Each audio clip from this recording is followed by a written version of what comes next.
The historic cruise to Cuba. The 700-plus passengers are now on their way back to Port Miami after making a final stop in their week-long voyage in Santiago de Cuba today. Here's Local 10 News reporter Hatzovella. On our last stop, we arrived here in Santiago de Cuba at around 8 o'clock this morning, and we were greeted by folks here at this park. You can still see people trying to get a glimpse of the ship. Meanwhile, passengers were out and about all day learning about the history, the culture of Cuba's second largest city. Greeted the same way, but in a different city, Santiago de Cuba is set to be the second largest and second most important city in Cuba, known for music, rum, and revolution.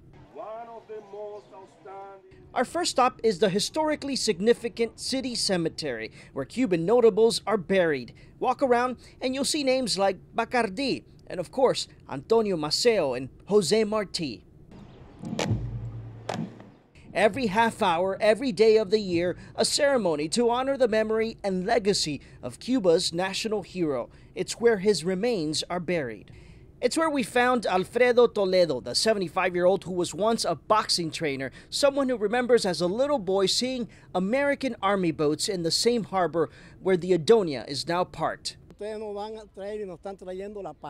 You're bringing peace, harmony, and love, he said of the American tourist. Under the pouring rain, we saw the monument to Maceo, leader of Cuba's War of Independence. The rain gave us a bit of a break at the city's old fort, where passengers had a chance to walk around and explore. This couple from Punta Gorda, Florida, says if you want more interaction with the Cuban people, you have to make it a point to get it. I walked over and talked to some of the taxi drivers and things like that just to get a feel for what it's like to take care of these vehicles. For others, what they saw, the taste they got from this first historic voyage was enough. I'm encouraged to come back, and maybe coming back I could do more immersion, more of that.